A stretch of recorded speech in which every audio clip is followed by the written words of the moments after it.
제 칠순날 남편이 며느리 손잡고 모텔에서 나왔습니다. 30년 국밥 팔아지킨 집, 남편이 몰래 팔려고 했습니다. 집이 애들 거지 니 거냐? 그 말을 듣는 순간 모든 게 무너졌습니다. 하지만 진짜 충격은 따로 있었습니다. 제가 평생 모르고 살았던 진실이 있었거든요. 새벽 4시 사골 끓이며 운 날이 1950일. 그 끝에 제가 발견한 건 배신한 사람과 지켜준 사람, 그리고 제 이름으로 된 집 한 채였습니다. 이 이야기 끝까지 들어보시겠습니까? 저는 70살 정옥자입니다. 제 인생을 한마디로 정리하자면 참는 인생이었습니다. 20살에 시집와서 50년을 참았습니다. 시어머니한테 참고, 남편한테 참고, 자식들한테 참았습니다. 참는 게 여자의 미덕이라고 배웠거든요. 여자는 말을 아껴야 복이 온다. 시어머니가 늘 하시던 말씀이었습니다. 저는 그 말을 믿었습니다. 그래서 입을 다물고 살았습니다.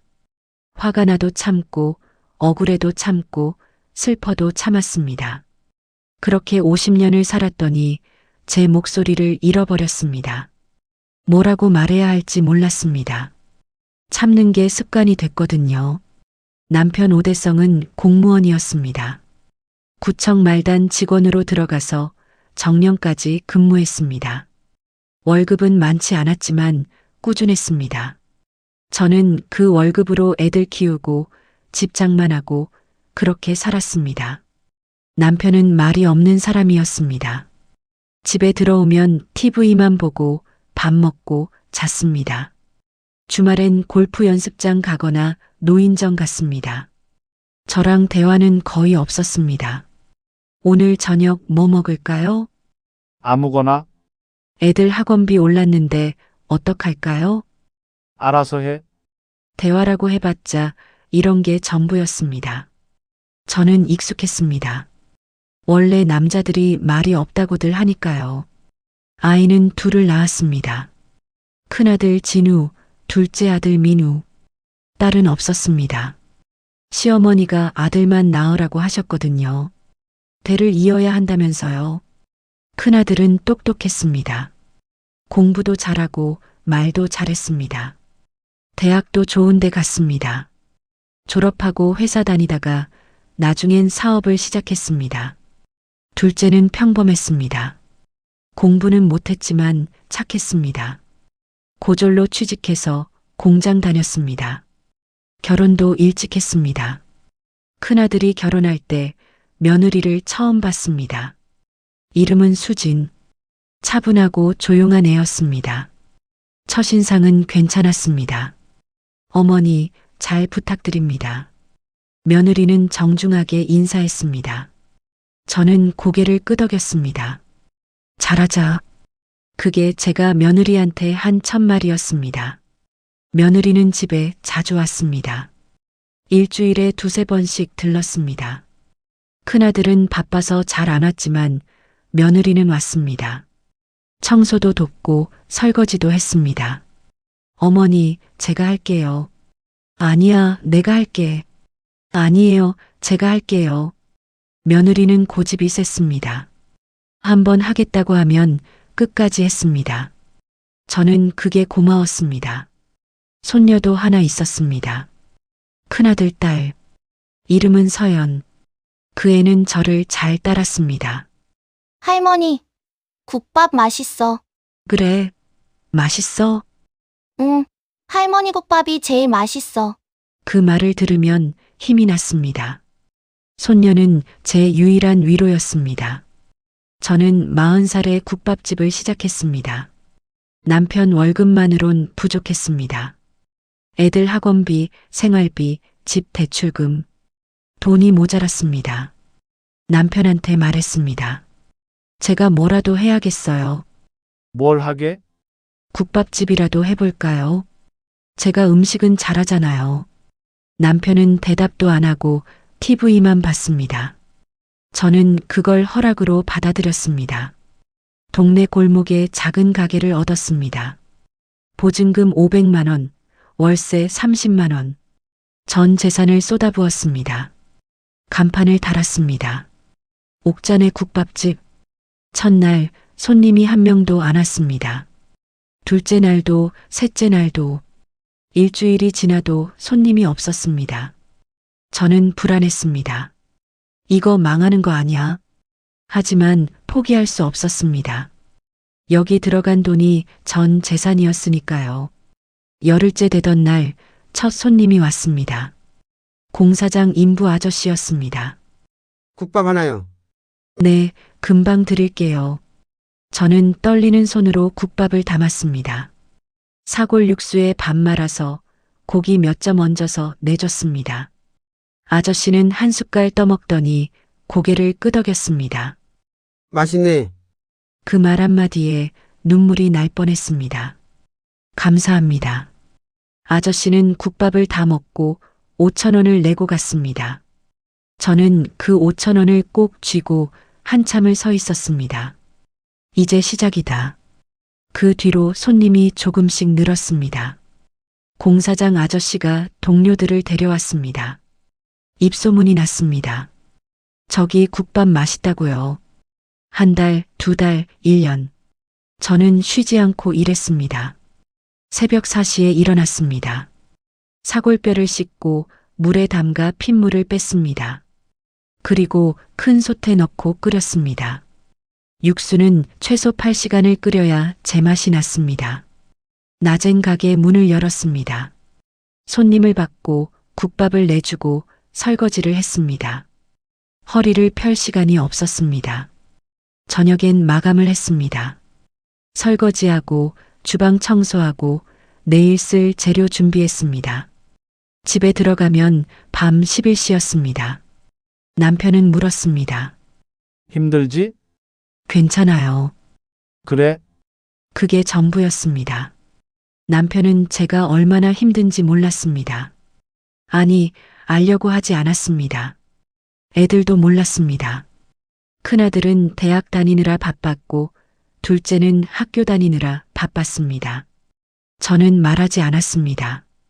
힘들다고 지친다고 그냥 참았습니다. 5년째 되던 해 손님이 확 늘었습니다. 줄을 서서 기다릴 정도였습니다.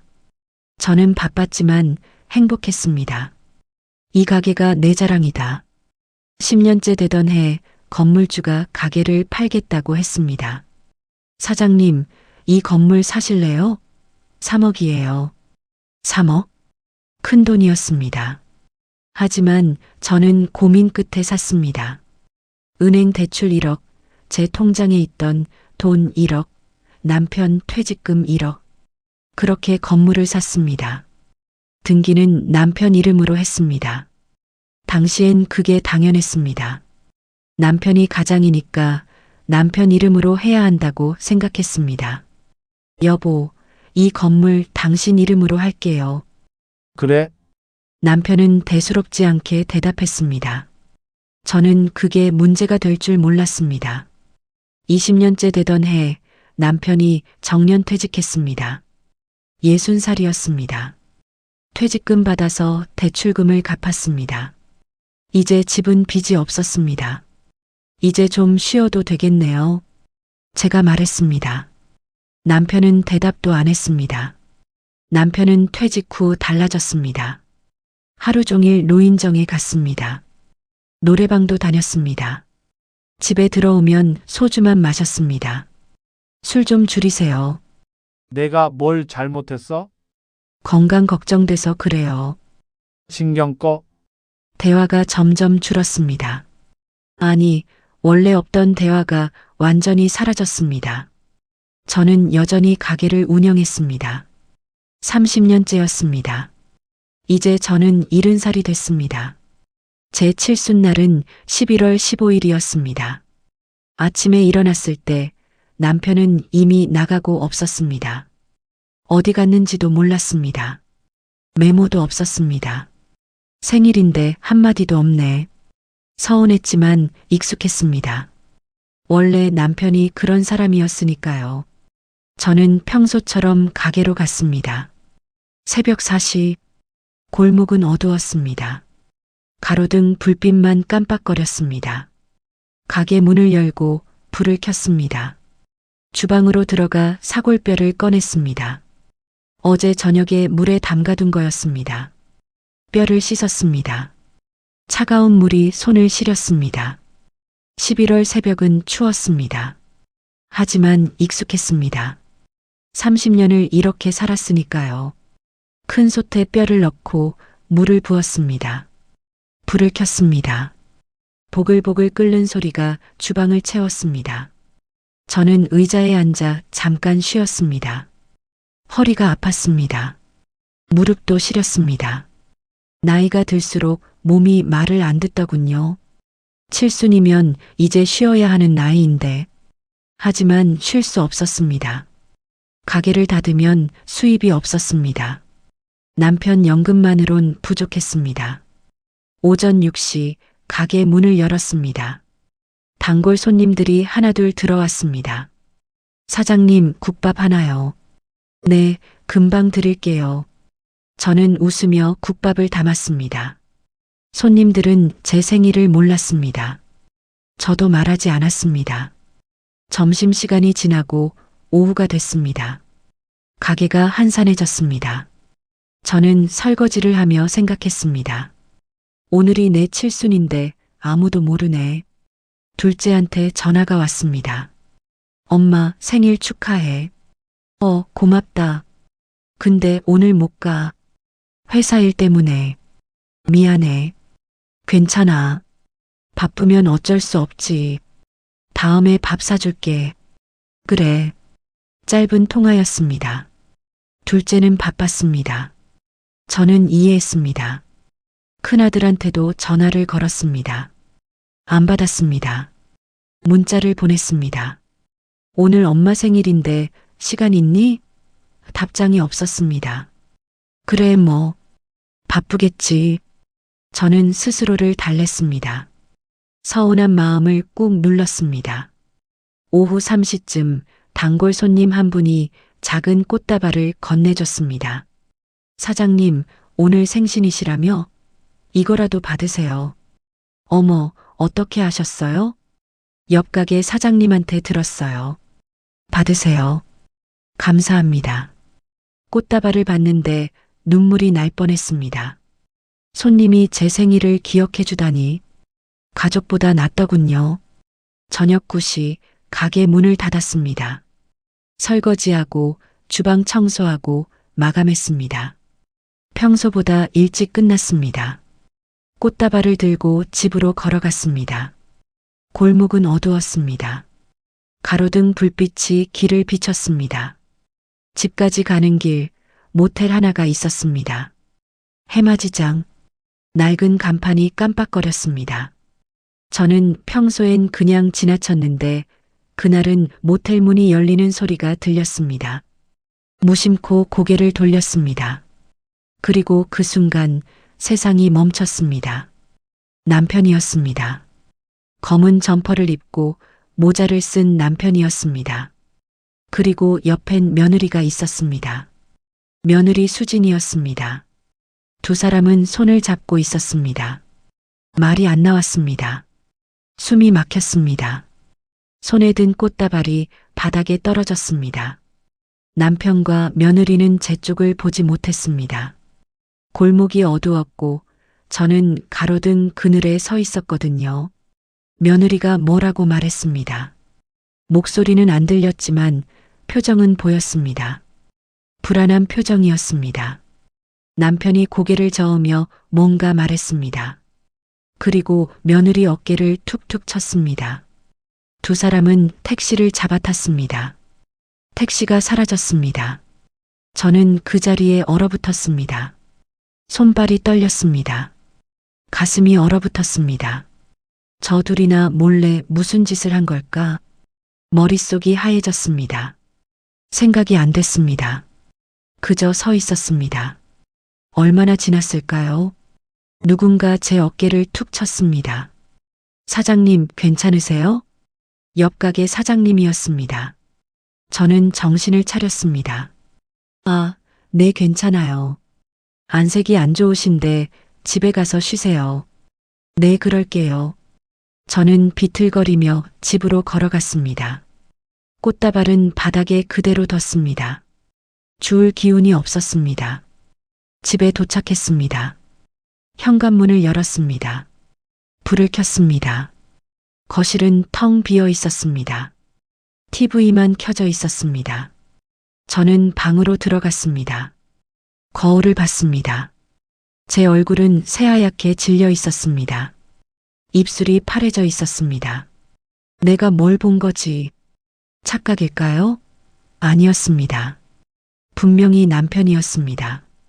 분명히 며느리였습니다. 왜 저둘이 모텔에서 나왔지?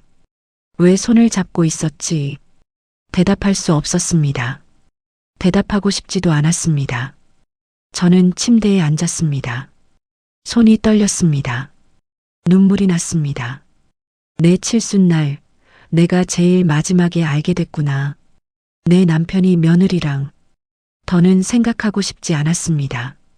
하지만 머릿속에서 지워지지 않았습니다. 남편이 밤 11시쯤 들어왔습니다. 저는 이불을 뒤집어 쓰고 자는 척했습니다. 남편은 옷을 갈아입고 침대에 누웠습니다. 곧 코 고는 소리가 들렸습니다. 저는 눈을 뜨고 천장을 봤습니다. 눈물이 베개를 적셨습니다. 30년을 버틴 게 이런 결말을 보려고였나? 다음 날 아침 저는 평소처럼 일어났습니다. 새벽 4시, 몸은 피곤했지만 습관이었습니다. 가게로 갔습니다. 사골을 끓였습니다. 손님을 받았습니다. 웃으며 국밥을 내줬습니다. 하지만 머릿속은 복잡했습니다. 어젯밤 본 장면이 계속 떠올랐습니다. 남편이랑 며느리가 모텔에서. 생각할수록 속이 뒤틀렸습니다. 하지만 티 낼 수 없었습니다. 손님들 앞에서요. 점심시간이 지나고 며느리한테 전화가 왔습니다. 어머니, 오늘 저녁에 갈게요. 반찬 좀 가져가려고요. 그래. 저는 짧게 대답했습니다. 며느리는 이상하다는 듯 물었습니다. 어머니, 괜찮으세요? 목소리가 이상한데. 괜찮아. 그럼 저녁에 뵐게요. 전화를 끊었습니다. 손이 떨렸습니다.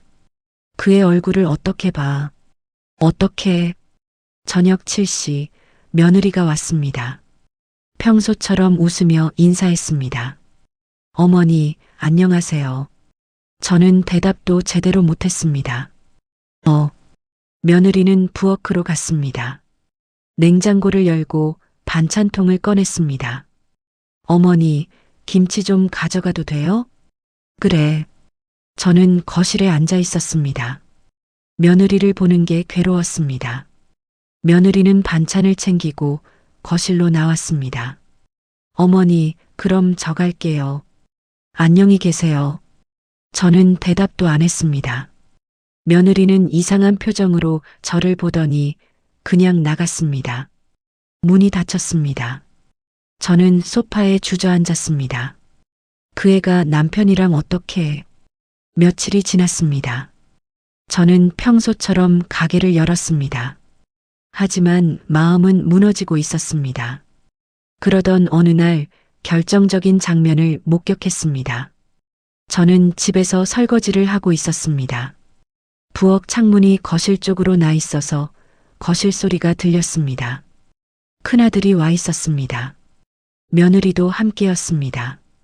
남편도 소파에 앉아 있었습니다. 저는 설거지하면서 귀를 기울였습니다. 큰아들 목소리가 들렸습니다. 아버지, 지금 집값이 많이 올랐잖아요. 지금 팔면 5억은 받을 수 있어요. 5억이나? 남편이 놀란 듯 말했습니다. 네. 이 동네가 재개발 들어온다고 하잖아요. 지금이 기회예요. 그럼 우리 어디서 살아? 전세로 가면 되죠. 2억짜리 전세 얻고 나머지 3억은 나눠 갖는 거예요. 나눠 가져? 네. 형제끼리 반반 나누고 아버지 어머니는 용돈 드리고요. 저는 숨이 막혔습니다. 손에 든 그릇이 싱크대에 떨어졌습니다. 쨍그랑 소리가 났습니다. 거실이 잠깐 조용해졌습니다. 하지만 곧 대화가 이어졌습니다. 며느리가 낮은 목소리로 말했습니다. 근데 문제는 등기예요. 지금 등기가 아버님 이름이긴 한데 나중에 형제끼리 다툴 수 있잖아요. 그러니까 미리 정리한 거지. 큰아들이 말했습니다. 등기를 어떻게 정리해? 남편이 물었습니다. 일단 아버님 단독 소유로 확실히 해놓고 나중에 상속할 때 문제없게 서류 정리하는 거예요. 지금 어머니 이름도 같이 들어가 있잖아요. 그래? 네. 공동 명의로 돼 있어요. 그걸 아버님 단독으로 바꾸는 거예요. 저는 귀를 의심했습니다. 내 이름이 들어가 있다고? 그걸 빼겠다고? 손이 떨렸습니다. 분노가 치밀었습니다. 며느리가 또 말했습니다. 서류만 정리하면 나중에 골치 아픈 일 없어요. 깔끔하게 정리하는 게 좋죠. 수진이 말이 맞네. 남편이 말했습니다. 그럼 언제 할까? 큰아들이 물었습니다. 빠를수록 좋죠. 다음 주에 법무사 가요. 알았어. 저는 더는 듣지 못했습니다. 부엌 문을 박차고 거실로 나갔습니다. 세 사람이 저를 봤습니다. 깜짝 놀란 표정이었습니다. 지금 무슨 소리 하는 거예요? 제가 물었습니다. 목소리가 떨렸습니다. 어머니 그게... 며느리가 말을 더듬었습니다. 집을 판다고요? 내 집을? 엄마 진정해. 우리 잘 되라고 하는 얘기야. 큰아들이 말했습니다. 누가 잘 되라고? 너희만 잘 되라고 하는 거지. 저는 소리쳤습니다.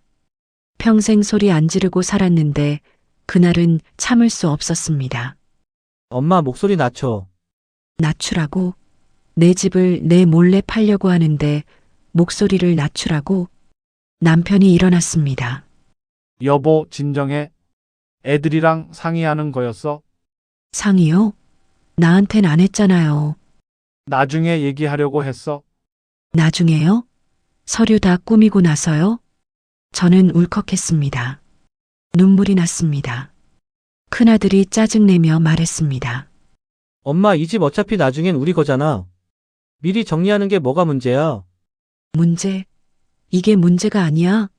나한테 한마디 상의도 없이 내 집을 팔려고 하는 게 문제가 아니야? 엄마 집이 아니라 아빠 집이잖아. 등기도 아빠 이름이고. 그 말을 듣는 순간 머리가 텅 비었습니다. 뭐라고? 등기 보면 알잖아. 아빠 이름으로 돼 있다고. 그 집, 내가 30년 국밥 팔아서 산 거야. 그래도 등기는 아빠 이름이잖아. 큰아들은 태어냈습니다. 며느리는 고개를 숙이고 있었습니다. 남편은 한숨만 쉬었습니다. 저는 더는 말할 수 없었습니다. 입이 안 떨어졌습니다. 내 자식이 이런 말을 하는구나. 저는 방으로 들어갔습니다. 문을 닫았습니다. 침대에 주저앉았습니다. 밖에서 목소리가 들렸습니다. 아버지, 엄마 설득 좀 해주세요. 그래, 알았어. 다음 주에 법무사 가는 거 잊지 마세요. 응. 현관문이 닫히는 소리가 들렸습니다. 큰아들과 며느리가 나간 모양이었습니다. 저는 이불을 뒤집어 썼습니다. 눈물이 멈추지 않았습니다. 그래, 내 집은 내가 지킨다. 더는 안 참는다. 일주일이 지났습니다. 저는 가게를 운영하면서 남편을 지켜봤습니다. 남편은 평소와 다름없었습니다. 노인정 가고, 노래방 가고, 집에서 TV 보고. 어느 날 저녁 남편이 말했습니다. 여보, 다음 주에 법무사 가야 해. 왜요? 집 서류 정리해야 해서. 무슨 서류요? 그냥 등기 정리하는 거야. 금방 끝나. 저는 대답하지 않았습니다. 남편은 그게 허락인 줄 알았는지 더는 말하지 않았습니다. 법무사를 간다고? 내 몰래 서류를 꾸미려고? 저는 결심했습니다. 남편을 따라가기로요. 다음 주 화요일 남편이 나갔습니다. 저는 뒤따라갔습니다. 멀찍이 떨어져서 들키지 않게요. 남편은 버스를 탔습니다. 저도 같은 버스를 탔습니다. 뒷자리에 앉았습니다. 30분쯤 가서 남편이 내렸습니다. 저도 내렸습니다. 남편은 건물 하나로 들어갔습니다. 법무사 사무실이라는 간판이 보였습니다. 저는 밖에서 기다렸습니다. 1시간쯤 지나서 남편이 나왔습니다. 큰아들도 함께 나왔습니다. 두 사람은 웃으며 이야기했습니다. 아버지, 이제 깔끔하게 정리됐어요. 그래, 고생했다. 다음엔 은행 가면 돼요. 은행? 네, 대출 받아야죠. 사업 자금으로요. 아, 그래? 대출? 사업 자금? 저는 귀를 쫑긋 세웠습니다. 얼마나 받을 건데? 1억 정도요. 집 담보로 잡으면 이자도 싸고. 집을 담보로? 네, 괜찮아요. 사업 잘 되면 금방 갚을 수 있어요. 남편은 고개를 끄덕였습니다. 큰아들은 만족스러운 표정이었습니다. 저는 숨이 막혔습니다. 집을 담보로 대출을 받겠다고? 내 몰래? 두 사람은 헤어졌습니다. 남편은 버스를 타고 집으로 갔습니다. 저는 다시 뒤따라갔습니다. 집에 도착하니 남편이 소파에 앉아 TV를 보고 있었습니다. 저는 현관문을 열고 들어갔습니다. 어디 갔다 왔어요? 저는 물었습니다. 남편은 깜짝 놀라며 저를 봤습니다. 어? 언제 왔어? 방금요. 어디 갔다 왔냐고요? 그냥 노인정. 노인정이요? 법무사 사무실 아니고요? 남편 얼굴이 굳었습니다. 어떻게? 따라갔어요. 당신이 뭘 하는지 보려고요. 따라왔어? 남편이 벌떡 일어났습니다. 집을 담보로 대출 받는다고요? 내 동의도 없이요? 그건 진우가 사업하려고. 사업이요? 내 집을 담보로요? 저는 목소리를 높였습니다. 목소리 낮춰. 이웃들 다 들어. 좋아요. 다 들으라고 하죠. 남편이 아내 몰래 집을 담보로 잡는다고. 남편은 화를 냈습니다. 집이 애들 거지 니 거냐? 내 거예요. 내가 30년 국밥 팔아서 산 거예요. 등기는 내 이름이야. 등기는 당신 이름이지만 돈은 내가 번 거잖아요. 시끄러워. 남편은 소리를 지르고 밖으로 나가버렸습니다. 문이 쾅 닫혔습니다. 저는 그 자리에 주저앉았습니다.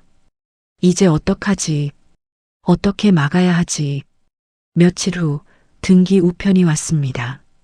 저는 아침 일찍 우체통을 열었습니다. 두툼한 봉투가 들어 있었습니다. 뭐지?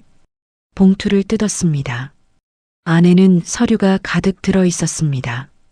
근저당 설정 통지서. 손이 떨렸습니다. 서류를 펼쳤습니다. 채무자 오민우.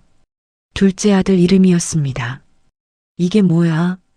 저는 그 자리에서 둘째한테 전화를 걸었습니다. 여보세요? 너 지금 뭐 한 거야? 엄마, 무슨 소리야? 집을 담보로 돈 빌렸어? 둘째는 대답하지 않았습니다. 민우야, 대답해. 엄마 미안해. 미안하긴. 지금 당장 집에 와. 저는 전화를 끊었습니다. 손이 떨렸습니다. 숨이 가빠졌습니다. 1시간 후 둘째가 왔습니다. 얼굴이 새하였습니다. 저는 서류를 둘째 앞에 던졌습니다. 이게 뭐냐고. 둘째는 서류를 보더니 바닥에 주저앉았습니다. 엄마 미안해. 미안하긴 뭐가 미안해. 설명해. 형이 같이 사업하자고 했어. 돈이 필요한데 엄마 집 담보로 잡으면 이자도 싸고 빨리 받을 수 있다고. 그래서 내 동의도 없이 서류 썼어? 형이 엄마는 나중에 설득하면 된다고 했어. 서류만 먼저 써놓자고. 내 이름으로 왜 돼 있어? 형이 형 이름으로 하면 나중에 문제될 수 있다고 그래서 내 이름으로 돌렸어. 저는 기가 막혔습니다. 너도 형만큼이나 나쁘구나. 엄마 나도 몰랐어. 진짜로. 형이 나중에 다 해결해 준다고 했어.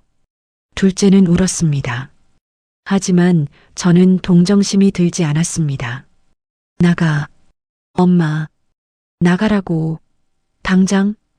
둘째는 비틀거리며 일어나 나갔습니다. 저는 소파에 앉아 한참을 울었습니다. 내 피부치가 나를 담보로 삼았구나. 내가 평생 지킨 집을. 저는 며칠 동안 생각했습니다. 어떻게 해야 하나? 누구를 믿어야 하나? 남편은 믿을 수 없었습니다. 큰아들도 둘째도 믿을 수 없었습니다. 그렇다면 며느리는? 며느리가 모텔에서 남편이랑 나온 장면이 계속 떠올랐습니다. 하지만 다시 생각해보니 뭔가 이상했습니다.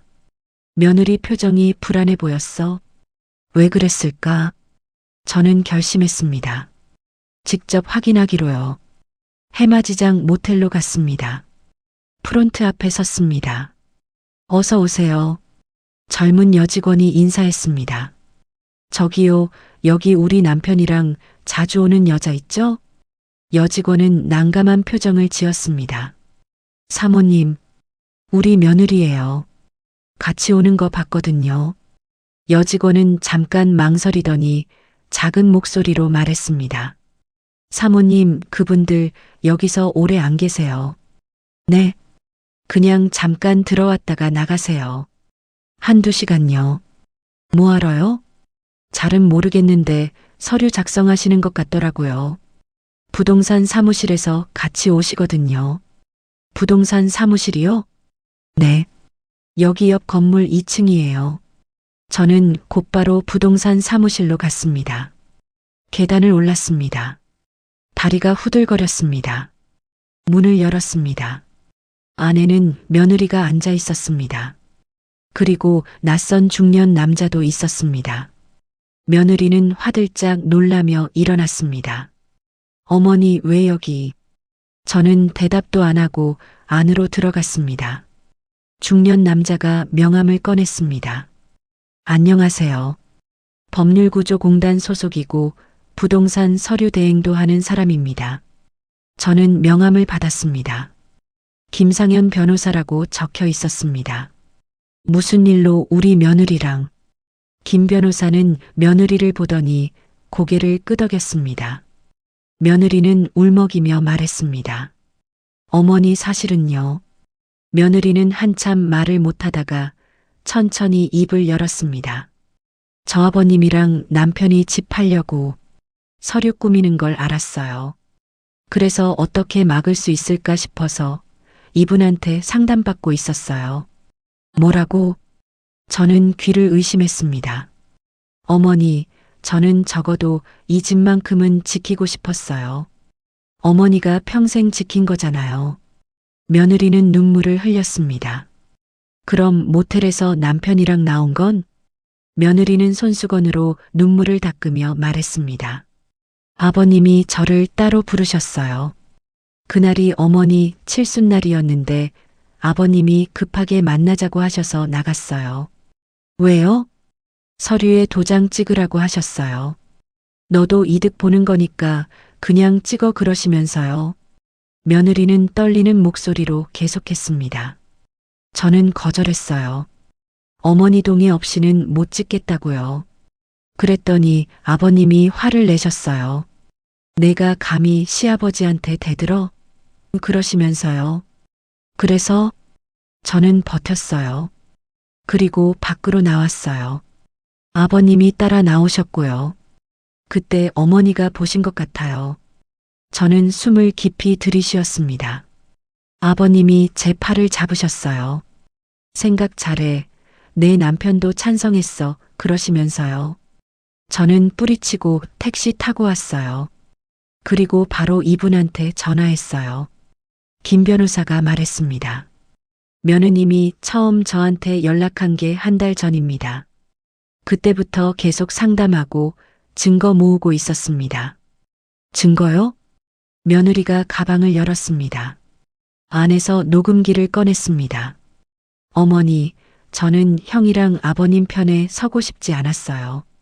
그래서 계속 녹음하고 서류 모으고 있었어요. 녹음기를 틀었습니다.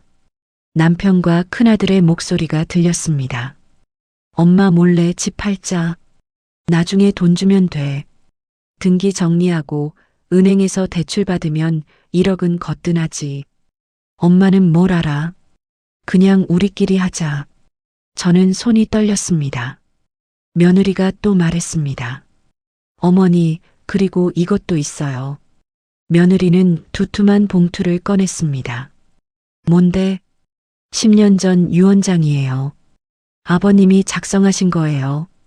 저는 봉투를 받았습니다. 손이 떨렸습니다. 봉투를 열었습니다. 안에는 낡은 서류가 들어 있었습니다. 유언장이라는 글자가 보였습니다. 작성자 오대성, 제 남편 이름이었습니다. 저는 서류를 읽었습니다. 손이 너무 떨려서 글자가 잘 안 보였습니다. 김 변호사가 옆에서 설명해 줬습니다. 사모님, 이 유언장은 10년 전에 작성됐습니다. 2015년 3월입니다. 10년 전이요? 네. 당시 남편분이 큰 사고를 당하셨죠? 저는 기억을 더듬었습니다. 아, 교통사고요. 큰 트럭이랑 부딪혀서 3개월 입원했었어요. 맞습니다. 그때 작성하신 것 같습니다. 김 변호사는 서류를 가리키며 말했습니다. 여기 보시면 본인 사망 시 집과 상가의 최종 소유권을 아내 정옥자 단독 소유로 하며 손녀 오서연에게 상가 지분 30%를 상속한다고 되어 있습니다. 단독 소유요? 네. 그리고 공증까지 받았습니다. 여기 공증 도장 보이시죠? 저는 서류를 자세히 봤습니다. 정말 공증 도장이 찍혀 있었습니다. 이게 유효한 거예요? 물론입니다. 법적으로 완벽하게 유효합니다. 저는 숨이 멎는 것 같았습니다. 그럼 지금 등기는? 김 변호사가 노트북을 열었습니다. 화면에 등기부등본이 떴습니다. 현재 등기상 명의는 남편분으로 되어 있습니다. 하지만 유언장이 있으니 실질 소유주는 사모님입니다. 그럼 남편이랑 아들들이 팔려고 한 건 무효입니다. 유언장 때문에요. 그리고 은행 근저당 설정도 문제가 있습니다. 무슨 문제요? 사모님 동의 없이 진행됐잖아요. 그건 위조 서류입니다. 무효 소송 가능합니다. 저는 아무 말도 못했습니다. 며느리가 조용히 말했습니다. 어머니, 저는 이 서류를 1달 전에 찾았어요. 아버님 서랍 정리하다가 우연히요. 왜 바로 안 알려줬어? 죄송해요. 저도 처음엔 어떻게 해야 할지 몰랐어요. 바로 말씀드려야 하나 아니면 그이랑 아버님이 어떻게 나올지 지켜봐야 하나? 며느리는 손수건으로 눈물을 닦았습니다. 그래서 일단 법률 상담을 받기로 했어요. 증거도 모으고요. 혹시나 나중에 법적으로 싸울 일이 생길까 봐요. 증거요? 며느리는 가방에서 파일을 꺼냈습니다. 두툼한 파일이었습니다. 이게 뭐예요? 통화 녹음, 문자 메시지, 은행 서류, 법무사 방문 기록 다 모아뒀어요. 저는 파일을 펼쳤습니다. 정말 빼곡하게 자료가 들어 있었습니다. 이걸 언제? 1달 동안 모았어요. 형이랑 통화할 때마다 녹음했고 아버님이랑 대화할 때도 녹음했어요.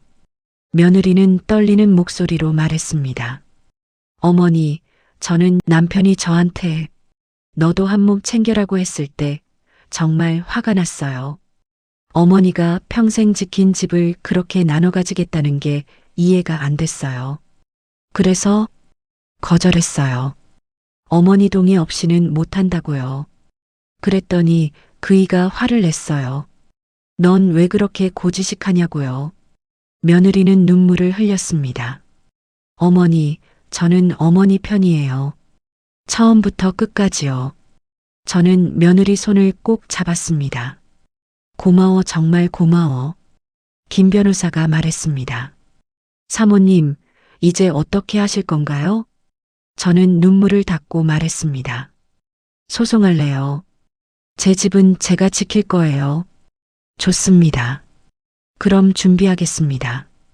우리는 그날부터 본격적으로 준비했습니다. 며느리가 모은 증거를 정리했습니다. 통화 녹음 12건, 문자 메시지 43건, 은행 서류 5건, 법무사 방문 기록 3건. 김 변호사는 고개를 끄덕였습니다. 이 정도면 충분합니다. 무효 소송이랑 사기죄 고소 동시에 진행하겠습니다. 사기죄요? 네. 위조 서류로 근저당 설정한 건 명백한 사기입니다. 고소 가능합니다. 저는 잠깐 망설였습니다. 내 남편이랑 아들을 고소한다고? 정말 그래도 되나? 하지만 곧 결심했습니다. 그래. 이건 내 인생이다. 내가 지켜야 한다. 해주세요. 알겠습니다. 소송이 시작됐습니다. 남편과 큰아들은 법원에서 저를 봤을 때 믿을 수 없다는 표정을 지었습니다. 당신 미쳤어? 남편을 고소해? 남편이 소리쳤습니다. 미친 게 아니라 정신 차린 거예요. 정신 차렸다고? 가족끼리 이럴 수 있어?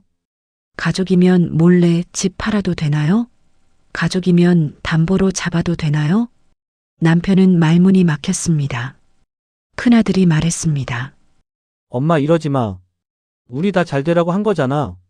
누가 잘 되라고? 너희만 잘 되라고 한 거지. 엄마는 왜 이렇게 이기적이야? 큰아들이 소리쳤습니다. 저는 웃었습니다. 이기적? 내가 이기적이라고?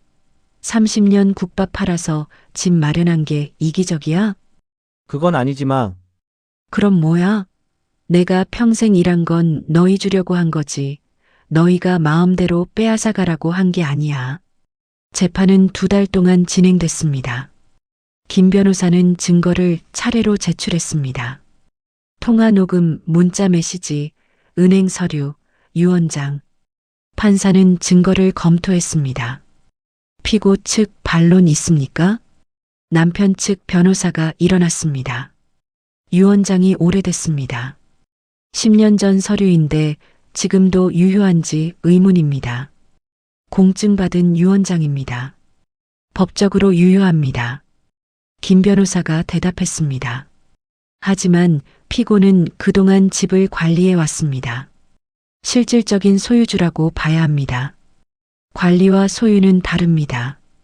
유언장에 명시된 소유권이 우선입니다. 판사가 손을 들었습니다.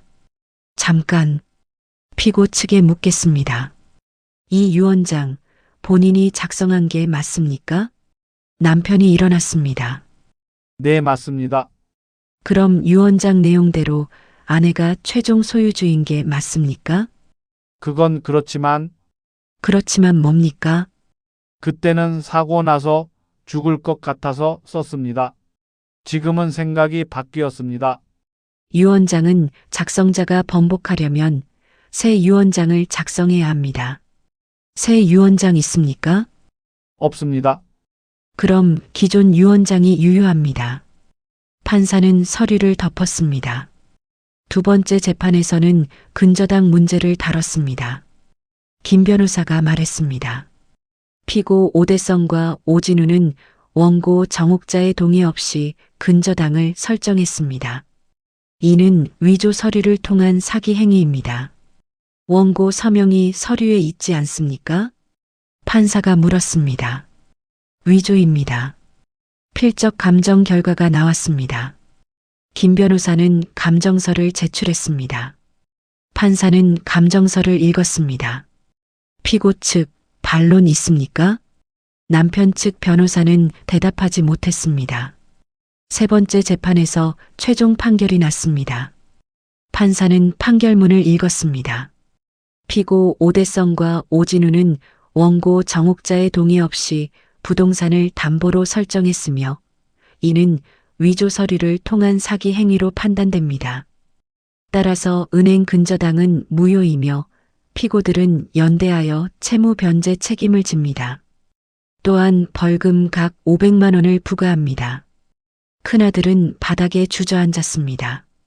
남편은 고개를 떨궜습니다. 판사가 마지막으로 말했습니다. 배우자와 모친의 재산을 이렇게 이용하는 건 법이 보기에도 사람이 보기에도 옳지 않습니다. 가족이라는 이름으로 상대를 이용하는 건 가장 비겁한 행위입니다. 그 말이 제 귀에 오래 남았습니다. 법정을 나올 때 남편과 큰아들은 저를 보지 않았습니다. 그냥 씩씩대며 나가버렸습니다. 며느리는 떨리는 목소리로 말했습니다. 어머니, 저 이제 어떻게 하죠? 형이랑 아버님이 화내실 텐데. 저는 며느리 손을 꼭 잡았습니다. 사람은 마지막에 어디 서느냐가 중요한 거야. 너는 내 편에 섰다. 그걸로 됐다. 며느리는 울었습니다. 저도 눈시울이 뜨거워졌습니다. 어머니 감사합니다. 아니야. 내가 고맙지. 우리는 법원을 나왔습니다. 하늘이 맑았습니다. 오랜만에 숨 쉬는 게 편했습니다. 판결 후 일주일쯤 지났을 때 남편이 집을 나갔습니다. 나간다. 어디 가는데요? 큰애 집. 거기서 살 거야? 그래요. 저는 담담하게 대답했습니다. 남편은 짐을 싸서 나갔습니다. 문이 닫혔습니다. 집이 조용해졌습니다.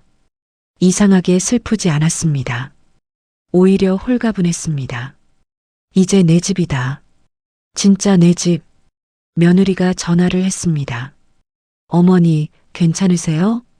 괜찮아. 혹시 외로우시면 제가 갈까요? 아니야, 괜찮아. 너도 바쁘잖아. 어머니 사랑해요. 전화를 끊고 저는 웃었습니다. 사랑한다는 말 남편한테는 한 번도 안 들어봤는데 며느리한테 듣네. 둘째는 가끔 찾아왔습니다.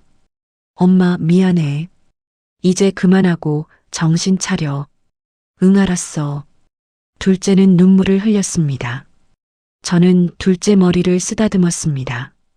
너는 착한 애야. 형한테 휘둘리지 말고 너 인생 살아. 응, 엄마. 한 달 후 가게에 변화가 생겼습니다. 손녀 서연이가 찾아왔습니다. 할머니, 나 가게 도와줄래? 왜? 학교는? 졸업했어. 취직 준비하면서 할머니 가게 도우려고. 괜찮겠어? 응. 할머니 혼자 힘들잖아. 서연이는 웃었습니다. 저는 손녀를 꼭 안았습니다. 고맙다, 우리 손녀. 며느리도 주말마다 가게에 왔습니다. 어머니, 제가 김밥 메뉴 추가하면 어때요? 김밥? 네. 요즘 김밥 인기 많잖아요. 제가 김밥 만들 줄 알아요. 그래. 그럼 해봐. 며느리는 김밥을 만들기 시작했습니다. 처음엔 서툴렀지만 점점 나아졌습니다. 손님들이 김밥을 좋아했습니다. 사장님, 김밥 맛있어요. 하나 더 주세요. 감사합니다. 가게는 점점 활기를 띠었습니다. 우리는 간판을 새로 달았습니다. 옥잔의 국밥 앤드 손녀 김밥. 간판을 다는 날 저는 눈물을 흘렸습니다. 왜 우세요, 할머니? 행복해서 그래. 할머니, 저도 행복해요. 서연이가 제 손을 잡았습니다. 어느 날 저녁 가게 문을 닫고 셋이 앉아 밥을 먹었습니다. 국밥 한 그릇씩, 김밥 몇 줄씩 나눠 먹었습니다. 할머니, 국밥 맛있어. 어머니, 오늘도 고생하셨어요. 저는 웃었습니다. 고생이 아니야. 행복이지. 그날 밤 저는 깨달았습니다. 가족은 피가 아니라는 걸. 끝까지 내 손을 잡고 서 있는 사람이 가족이라는 걸. 집도 가게도 마음도 이제야 제 자리를 찾았습니다.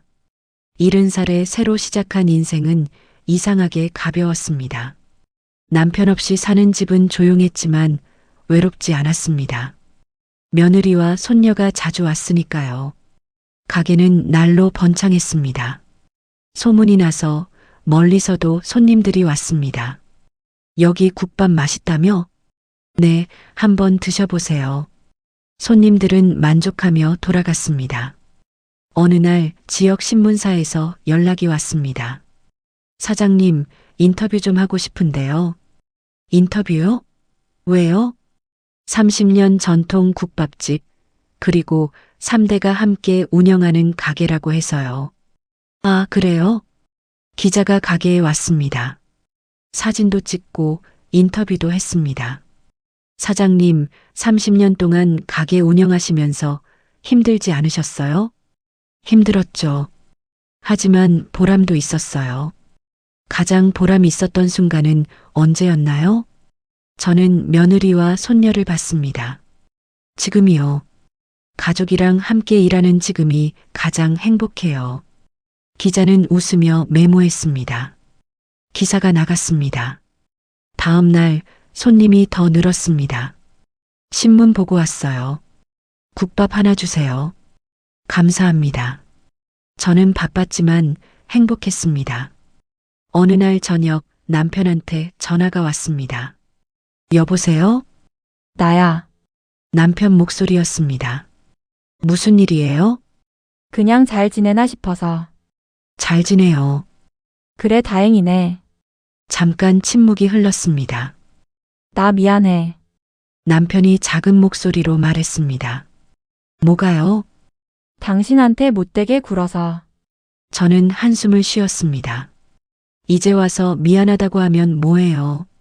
그래도 말하고 싶었어. 알았어요. 잘 지내세요. 너도. 전화를 끊었습니다. 며느리가 물었습니다.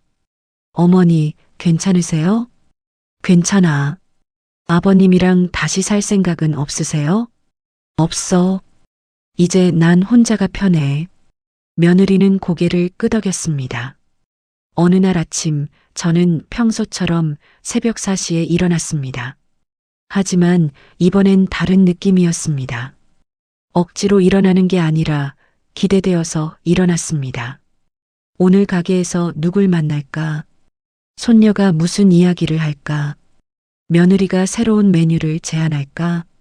그런 생각들이 저를 일으켰습니다. 가게 문을 열었습니다. 사골을 끓였습니다. 구수한 냄새가 주방을 채웠습니다. 손녀가 아침 일찍 왔습니다. 할머니, 오늘 날씨 좋다. 그래. 그럼 손님 많이 오겠네. 응. 준비 열심히 하자. 우리는 함께 준비했습니다. 며느리도 왔습니다. 어머니, 오늘 김밥 재료 많이 사왔어요. 고마워. 어머니 사랑해요. 며느리는 웃었습니다. 저도 웃었습니다. 나도. 오전 10시 가게 문을 열었습니다. 손님들이 하나둘 들어왔습니다. 사장님, 국밥 하나요. 네, 금방 드릴게요. 저는 국밥을 담았습니다. 뜨거운 육수를 부었습니다. 고기를 얹었습니다. 파를 뿌렸습니다. 국밥 한 그릇에 제 인생이 담겨 있었습니다.